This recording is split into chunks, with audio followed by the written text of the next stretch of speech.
Good morning students, how are you all? I hope you all are doing great. I am Khushbu Patel from Saraswati Group of Education welcoming you all in the session of Science. Now kids, we have started with chapter lesson number 3 which is related to fiber and fabric. Right? We have seen that why clothes are necessary. How do they protect us? What are the sources through which we are getting the fibers? There are different types of fabric we are wearing. Some of the fibers are such which we get from the plant. Some we get from the animal. And these fibers are considered as natural fibers. Then we have also studied some fibers in a detail like cotton and jute which we get from the plant. So they are considered as a plant fibers. Then we have studied silk and wool which we get from the animal. So they are considered as animal fibers. Right? Then we have also studied that because the development of a science, humans have also started making the fibers artificially in the chemical laboratory using different chemicals. So the chemical used fabric are considered as synthetic fibers. Yes, synthetic fibers are more durable. They are long lasting, but they are not skin friendly because many of the persons are having allergy to certain chemicals. Right? So that we have completed. We have also seen the water absorption capacity and fire resistant. Now we are moving slowly towards the end of this chapter. The last topic is remaining in this chapter. Right? So let's start it. But before we start that, as you all know, you should have a textbook and a pencil. So I hope now you are having a textbook and a pencil. So in your textbook, please open page number 42. Yes, that is today's topic, making a fabric from yarn. Now we all know the difference between the fiber and fabric. Right? We have seen the different methods also and different type of sources through which we get the fabric, or you can say fiber. Now this is the end of the chapter. So this is the first topic which we have to cover in it. Making a fabric from yarn. Yarn means threads. We know that one thread is not enough to make a fabric. We require lot of threads, and there are different type of methods through which we can convert this thread into the fabric. Right? So two methods are given in your textbook that we have to do. And at the end of this topic, I will give you one activity to perform at home. Right? Which you can do very easily. But for that you don't need to buy anything from the market. Right? That I will explain you at the last. But right now, let's start reading it. There are two main processes through which yarns are changed into fabric. Right? That means the thread which we get from the plant or from the animal or from the synthetic material, or you can say synthetic chemicals. That yarns can be converted into fabric by two processes. Which is that two process? The first one is weaving.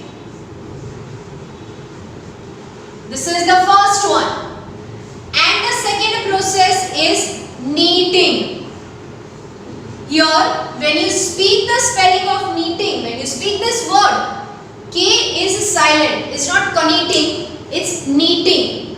Right? So you have to underline this statement that there are two main processes through which yarns are changed into fabric. Weaving and knitting. So from these two processes, first we will start with the weaving process.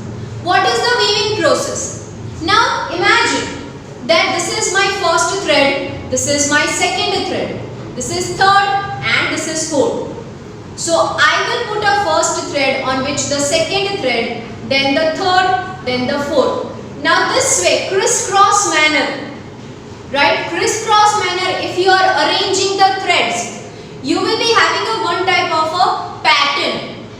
Right? these patterns are followed to make a fabric. That one thread of the fiber of any material is kept on the other thread, and that way they are weaving. Weaving can be done by hand, it can be done by machines also. Let's start it in a detail. See on page number 43. Weaving. Weaving is the arrangement of two sets of yarn to make a fabric.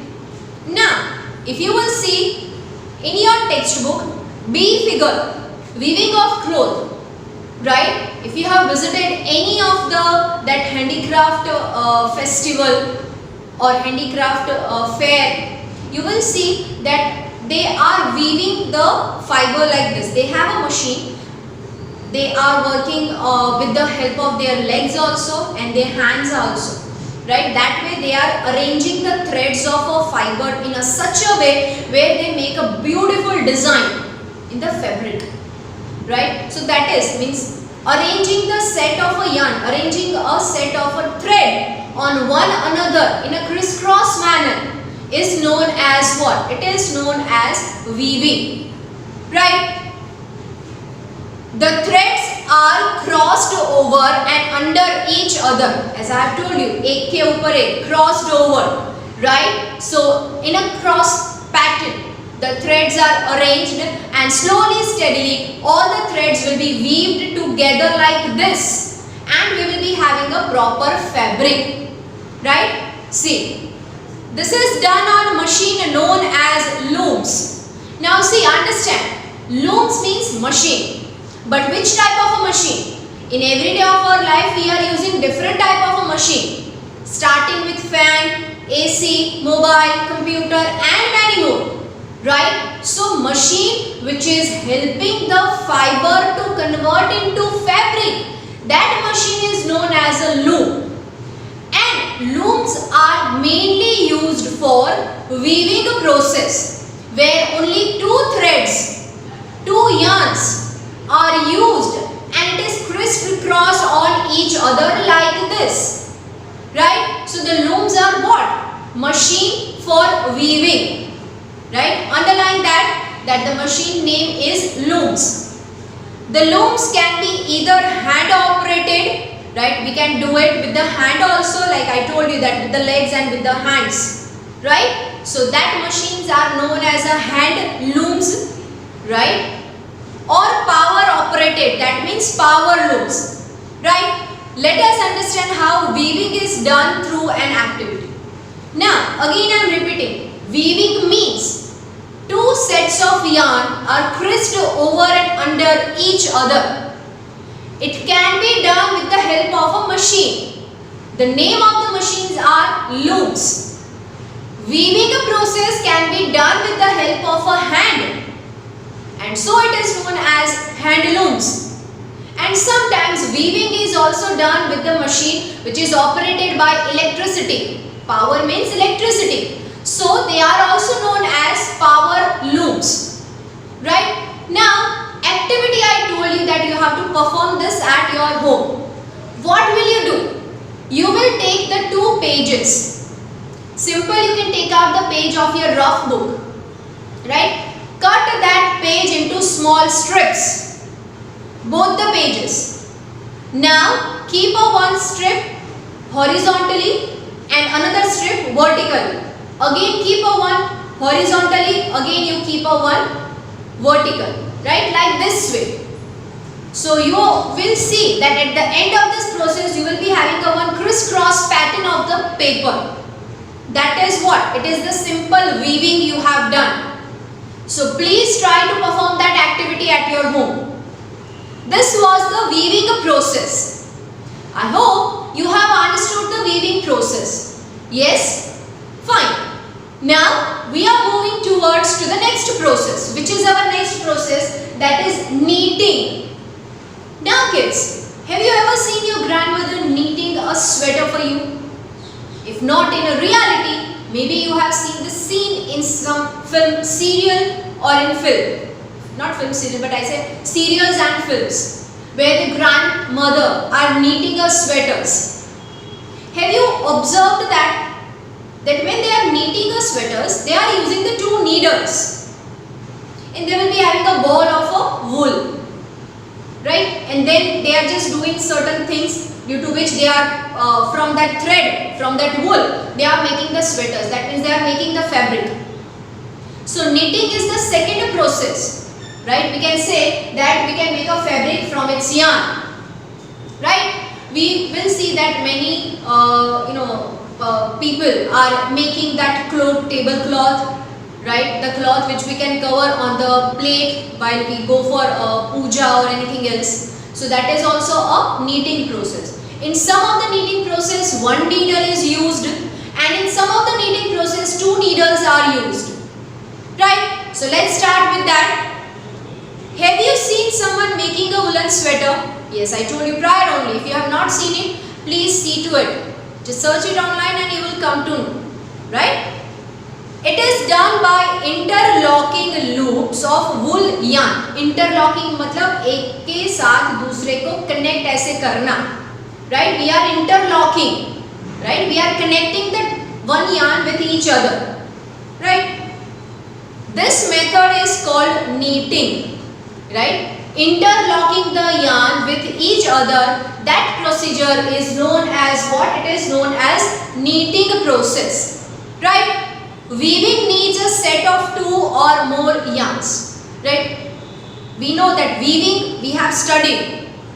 We require two sets of a yarn, or maybe sometimes more than two, because we have to crisscross the yarns with each other, right? But knitting requires one also, and we can do it with the two or more than that also. Knitting, however, can be done by a single yarn or a group of yarns, right? We can do it with the one yarn, means one ball of a wool, or we can use the different color of a wool yarns, right? So one or more than one we can utilize for the knitting. Now, when I say knitting, needle, if you will see in the textbook, there is a picture that one dadima is knitting a sweater with the help of two needles. But knitting is not only helpful in making sweaters. Other than that, there are many clothes which can be made by using the process knitting. See, knitting needles are used to make fabrics by hand on a small scale. Small scale means, suppose if you want to make only one tablecloth or only one sweater, so we can do it with the help of our hand. But what if we need to make so many clothes out of the wool? We can't do it with our hand because it is time consuming process, right? So we have to do it with the help of a machine. So knitting can be done with the help of hand, and it can be done with the help of a machine also, right?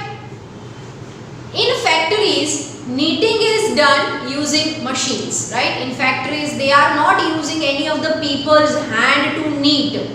No, they are using machine. And yes, when you knit any of the things with your hand, it will take time. But in a machine, it will be done in a very less time, right? So it is machine, we can say that it is saving our time and of course energy, right? Besides sweaters, other garments such as t-shirts, gloves and caps, right? In a winter season we are wearing that caps, and sometimes monkey cap also. We are wearing gloves, right? So all that things can be also knitted with the help of a woolen yarn.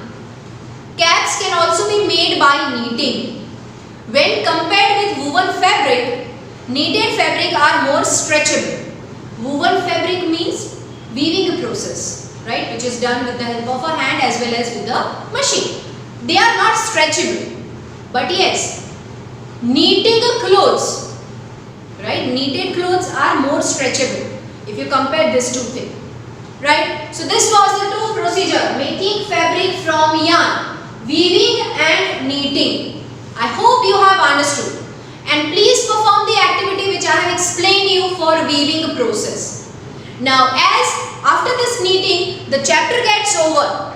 But before I end this session, I just want to show you one video related to this topics, right? So let's start it. Making fabric from yarn. There are two main processes through which yarns are changed to fabric: weaving and knitting. Weaving is the arrangement of two sets of yarn to make a fabric. The threads are crossed over and under each other. This is done on machines known as looms. Knitting is done by interlocking loops of the wool yarn. Knitting can be done by a single yarn or a group of yarns. Knitting needles are used to make fabrics by hand on a small scale. So kids, as we have completed watching this video, again we are taking the quick recap of what we have done.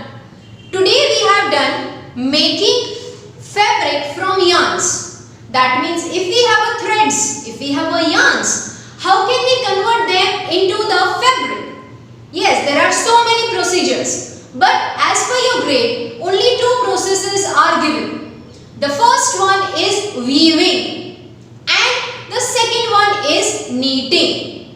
What do you mean by weaving? Weaving means two sets of yarn are crisscrossed over each other. Right? One is up, one is down. One is up, one is down. That way, the yarns or the threads are arranged. And this arrangement makes the yarn into the fabric. That means from the thread we can make the fabric by the process of weaving. Now weaving is done with the help of a machine, that is looms. If it is done with the help of a hand machines like this, right? If you have ever visited any of the handicraft or handlooms fair, right? So if it is done with the help of a hand, then that one or that fabric is considered as handlooms.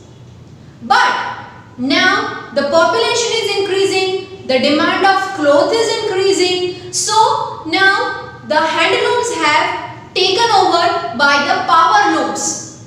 Power looms means machine operated by electricity, right? So that is what it is, weaving. Yes, weaved clothes are not more stretchable, that we have seen in the knitting also. Right? Then I also told you to do one activity at your home, for which you don't need to purchase anything from the market. Just take a rough pages from your book, cut that pages into the strips and arrange that strip one over another. One horizontally, one vertical. Again one horizontal, one vertical, like that. And you will be having a one pattern, which is the, you can say that strips will be considered as fibers or yarns. And when you crisscross over each other, it will be considered as a fabric. Right? So that's the simple method through which you can understand the weaving process. Moving further to the next process, that is kneading process. Right? Kneading is done with the help of needles. We can use one needle or two needles also. Needles or kneading process is mainly used for the which type of clothes? Yes, woolen clothes. Right? Where the threads or the yarns of woolen are in a loop and it is interlocked with each other. This is a one loop in which I am locking the one more thread. This is the another loop in which I am locking the another thread. That means interlocking. Right? That procedure is known as a knitting process. Right? Okay. So that was a knitting. Knitting is also done with the help of a hand, as well as it can be also done with the help of a machine. Knitting is not that just to make us sweaters, but there are t-shirts, gloves, cap and many more things we can make with the help of this. Right? So that was the knitting process. Now kids, as the chapter gets over today, you will get a worksheet called chapter end worksheet. You can take a print of it or simply you can write the answer in your classwork. Right? And before I end my session, I just want to give simple instruction. Whatever the topic we have covered today, you will read it again from your textbook, and for any query, you will go through this video again. We will meet next time with a new topic, that means the exercise topic. Right? So till that time, I am taking your leave. Bye bye and stay safe.